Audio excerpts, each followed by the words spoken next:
L'ADI, l'association pour le droit à l'initiative économique, a tenu son forum Créer son entreprise ici aujourd'hui.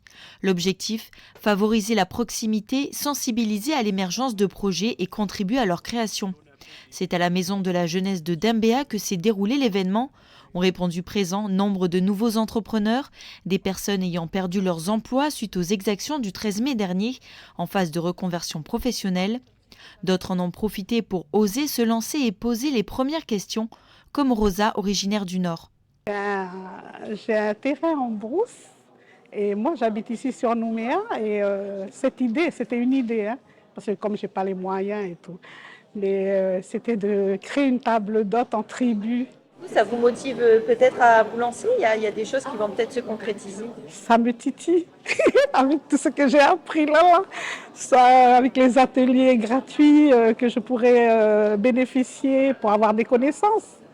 Une dizaine de partenaires étaient présents pour accompagner au mieux les entrepreneurs en leur apportant des moyens de financement, des conseils en gestion d'entreprise ou encore des contacts. On peut poser pas mal de questions, par exemple sur la CAFAT, avec moi j'étais salariée, j'avais une patente à payer, maintenant qu'est-ce que je vais devoir payer, qu'est-ce que je vais devoir rajouter justement sur ce RUAM, par rapport à la TGC, s'il faut la payer, pas la payer, enfin il y a plein de questions qui restent en suspens et en tant que salarié on ne se posait pas forcément la question et aujourd'hui quand on se lance à 100% dans l'entrepreneuriat, ce sont des choses qui doivent être soulevées et qui sont quand même assez importantes. Nathalie, de son côté, est venue afin de s'informer pour les jeunes de sa commune qui ont perdu leur emploi. À partir de ce qu'ils ont déjà comme compétences, moi je veux faire de l'espace vert. Moi j'ai travaillé déjà dans l'espace vert, j'ai été licencié, maintenant je vais me lancer dans ça. J'ai monté des micro-projets un peu avec eux. C'est bien, ça permet d'avancer un peu, puis d'accompagner et développer pour construire un peu notre pays. On a les prêts. Et on a aussi la possibilité de faire une partie à taux zéro. Et on a quelques primes, notamment là, on a beaucoup de primes jeunes pour les moins de 30 ans qui voudraient se déclarer. Et on a toujours un peu de primes relance pour notamment soit les clients ADI qui n'ont pas encore bénéficié et qui ont rencontré des difficultés, ou soit les nouveaux qui veulent se reconvertir.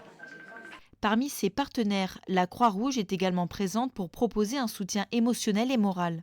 On s'est demandé comment on pouvait être complémentaire sur un rendez-vous économique parce qu'on a plus l'habitude d'accompagner des projets du quotidien. Et donc, un de nos partenaires dans le réseau Aller Vert travaille beaucoup la gestion des émotions. Donc, on a proposé un atelier sur la gestion des émotions et depuis ce matin, en fait, on n'a pas arrêté. C'est dans cet esprit que depuis 20 ans, l'ADI, grâce à son réseau de spécialistes, finance et accompagne les créateurs d'entreprises pour une économie plus solidaire. Quelques jours après le 13 mai dernier, plus de 80% de ses clients avaient dû suspendre leurs activités. Aujourd'hui, elle compte à nouveau 5300 clients actifs, dont plus de 40% sont des femmes.